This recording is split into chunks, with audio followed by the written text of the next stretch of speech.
जो भाइयों भैया थोड़ा पीछे हो जाओ। क्या हो क्या? नहीं उनके साथ है वो। तो एक बार जोर से नारा लगा, बोलो जय जय जय भीम। पीछे वाले नहीं लगा रहे हैं, इधर वाले नहीं लगा रहे हैं। मुट्ठी बंद करना, मुट्ठी एकता का प्रतीक होती है। और जोर से बोलना, जय जय जय जय जय भीम,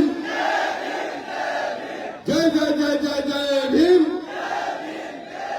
देखो साथियों, कार्यक्रम बहुत लंबा चल गया, इसलिए मैं लंबा नहीं बोलूंगा, लेकिन कुछ जरूरी चीजें कहना बहुत जरूरी है आपके बीच में।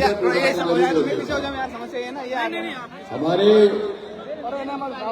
भीम आर्मी के राष्ट्रीय अध्यक्ष और शोषित वंचितों की आवाज पूरे देश में लड़ाई लड़ने वाले आदरणीय रतन सिंह साहब, जय संगठन के राष्ट्रीय अध्यक्ष और मेरे छोटे भाई लोकेश मुजालदा जी, हमारे सभी साथी सुनील बैरसिया जी, विनोद अम्बेडकर जी, अनिल गुर्जर जी, सत्येंद्र विद्रोही जी, पूर्व विधायक आरडी प्रजापति जी, अमित जी और सभी साथी, और मंच का संचालन कर रहे वकील साहब यादव जी। मंच पे आदरणीय कंसोटिया साहब बैठे हैं और मंच पे वो दूल्हा बैठे हैं जिनकी बारात बन के हम सब आए हैं, ऐसे भाई संतोष वर्मा जी आईएएस ऑफिसर, और सूर्यवंशी साहब बैठे हैं। हम सब साथियों के सामने दो तीन बातें करने के लिए आपके बीच में आए हैं भाइयों। वैसे तो सारी बातें आ गई और हमारे अच्छे वक्ता लोकेश ने सारी बातें आपके बीच में रख दी। दत्तू मेड़े जी और सब साथी भी आए हैं बुरहानपुर से चल के। मैं एक ही बात कहना चाहता हूं मेरे भाइयों, देखो हम यहां आए क्यों? मनुवादी बड़े चिंतित हैं, आज क्या हो रहा है भोपाल में। मैंने कहा पंगा तो तुम्ही ने लिया है, अब भुगतो। जब एक आईएएस ऑफिसर सामाजिक समरसता की बात करते हुए रोटी बेटी के व्यवहार की अगर वकालत कर दे तो कहते हो फरसे से गला काट लेंगे। कोई कहता है गर्दन काट दो, कोई कहता है पैर काट दो। तो दामोदर यादव मंडल इस राजधानी में खड़े होकर कह रहा है, सुन लो मनुवादियों और सुन ले मोहन यादव, अगर किसी की औकात है तो संतोष वर्मा का बाल विवाह का करके देखो, तुम्हें औकात में लाने का काम करेंगे। मुझे मीडिया ने घेरा अगले दिन, दामोदर जी संतोष वर्मा के बयान को कैसे देखते हो? मैंने कहा देखो भाइयों, रोटी बेटी के व्यवहार में आपको कोई बुराई है? बोले नहीं, उसमें बुराई नहीं है। ये पुलिस प्रशासन, उन्होंने कहा कि जब तक बेटी दान ना दे दे तब तक संबंध नहीं माने जाएंगे। मैंने कहा देखो कौन सा हिंदू यहाँ पर ऐसा है जो बिना कन्यादान के ब्याह करता है? बोले कोई नहीं। मैंने कहा कौन सा रिश्ता ऐसा है जो संबंध में नहीं बनता? बोले कोई नहीं। तो फिर मैंने कहा संतोष वर्मा ने क्या तुम्हारी पूंछ दबा दी क्या? फिर संतोष वर्मा ने क्या गलत बोल दिया? और मैं आपसे कहता हूं भाइयों, जब संतोष वर्मा जी और आजाद के ऊपर हमला चालू हुआ और आजाद समाज पार्टी ने, भीम आर्मी ने, ओबीसी महासभा के लोगों ने, हमारे बड़ी संख्या में आए नौजवान साथी जैस के लोगों ने जब आवाज लगाई तो मनुवादी घबरा गए। अभी भी समझा रहा हूं मनुवादियों, सुधर जाओ, सुधर जाओ। ये तो एक आवाज पे आए हैं, लेकिन ये तो फिल्म का ट्रेलर है, ट्रेलर। भैया मोबाइल थोड़ा साइड में कर लिया, साइड में मोबाइल चाहिए। और अगर अभी भी नहीं सुधरे तो फिल्म दिखाएंगे और ऐसी दिखाएंगे। हमारे साथी कह रहे थे बैरसिया जी कि विधायक बन के दामोदर जाएंगे। अरे बात दामोदर की नहीं है, जो एससी एसटी ओबीसी के लोगों का समुदाय यहाँ इकट्ठा हुआ है। हम विधायक बन के नहीं, हम श्यामला हिल में जाएंगे और मोहन यादव की कुर्सी पे काबिज होने का काम करेंगे। बोलो तैयार हो? तैयार हो? अब मनुवादियों, अगर ज्यादा बात करोगे तो फिर पेरियार को पढ़ लो, समझ लो, वहीं भेज दिए जाओगे जहां से आए हो। हमें मजबूर मत करो, नहीं तो वही बैठ दिए जाओगे जहां से आए हो। हम आज भी इस देश के संविधान में विश्वास करते हुए मानवता की सोच रखते हैं। लेकिन तुम कहते हो कि अगर SC ST OBC ने अपराध कर दिया तो हम मार डालेंगे। अरे मेरे भाइयों, एक बात ध्यान से सुनो, ये जो मनुवाद है ये कहां से पनपा?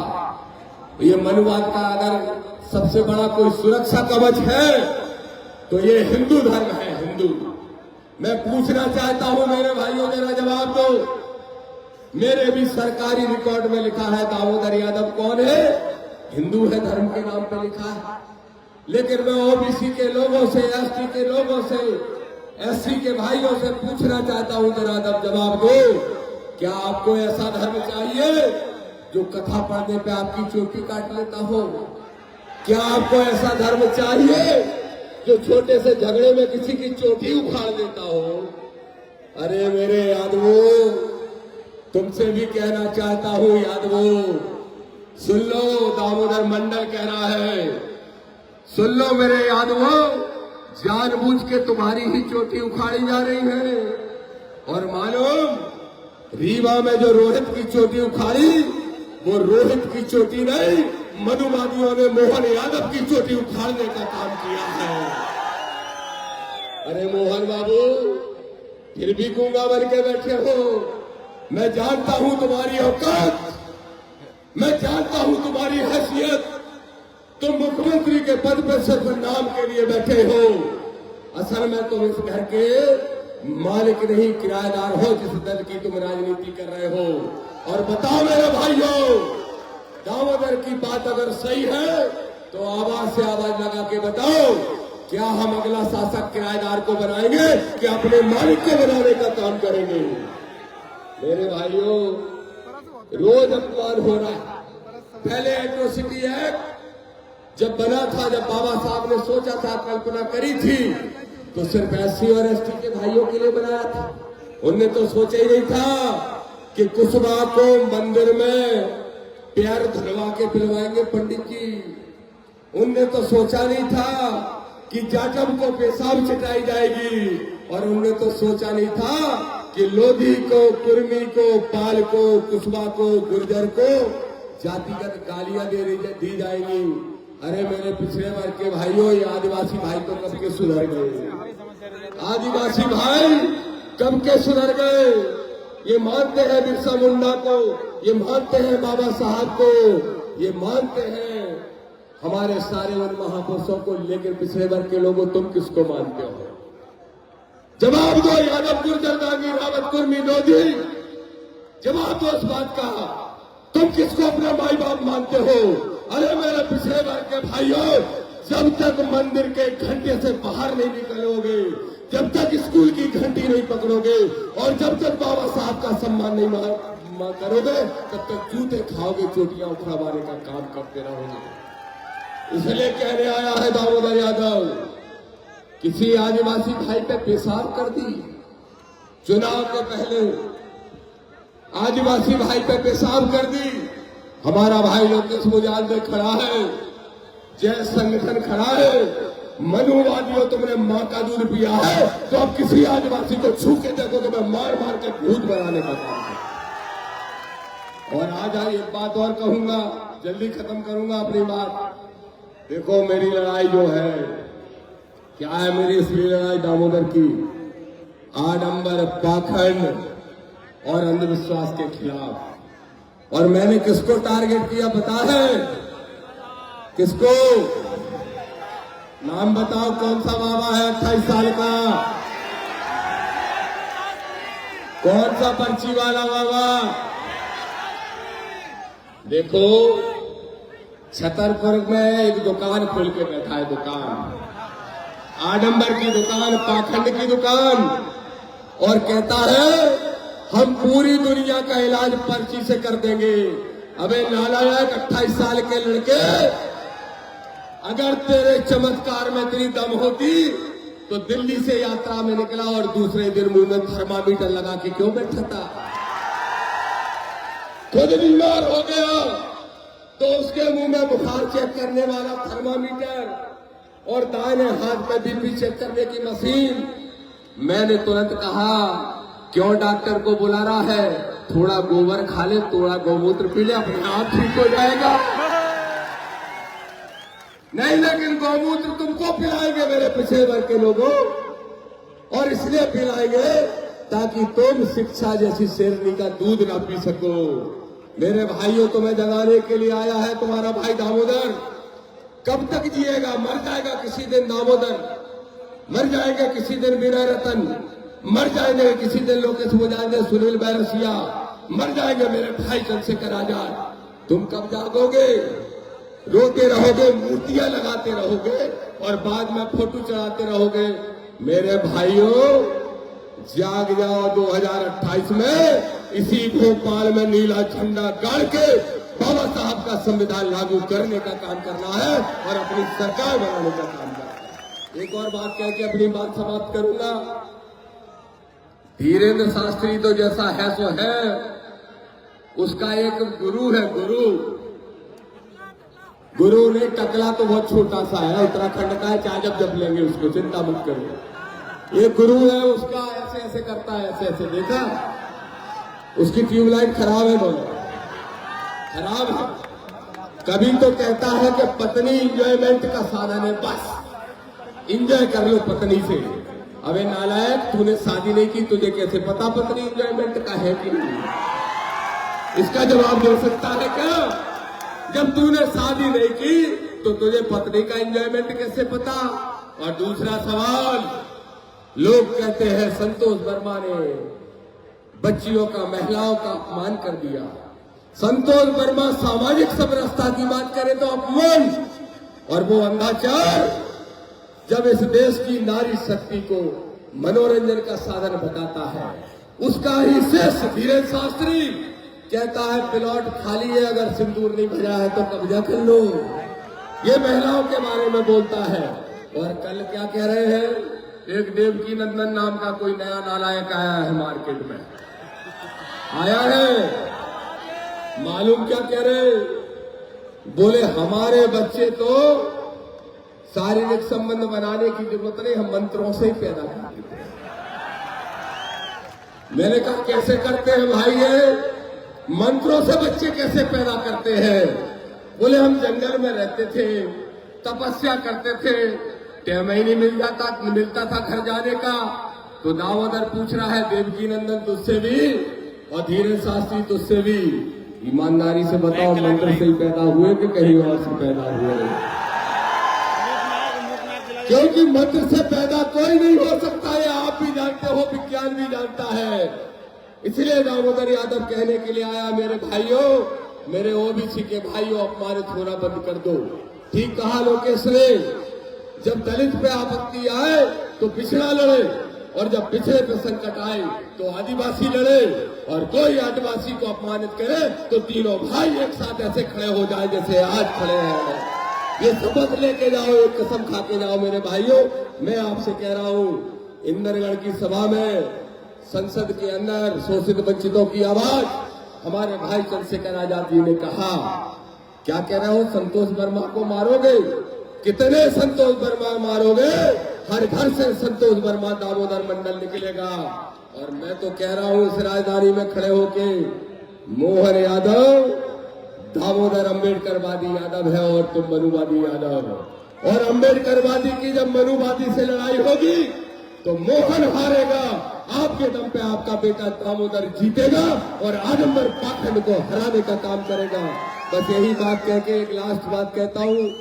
अभी ओबीसी का आंदोलन भी अनिल गुर्जर जी और सब साथी करने वाले हैं।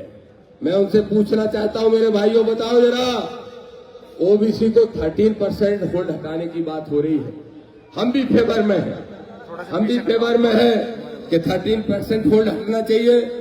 लेकिन वकील साहब, ठाकुर साहब बैठे हैं यहाँ जो संचालन कर रहे हैं, ये हाईकोर्ट में लड़ाई भी लड़ रहे हैं। मैं ही पूछना चाहता हूँ ओबीसी के भाइयों, बताओ भिखारी हो कि मालिक हो? मालिक हो तो झोली फैला के काय मांग रहे?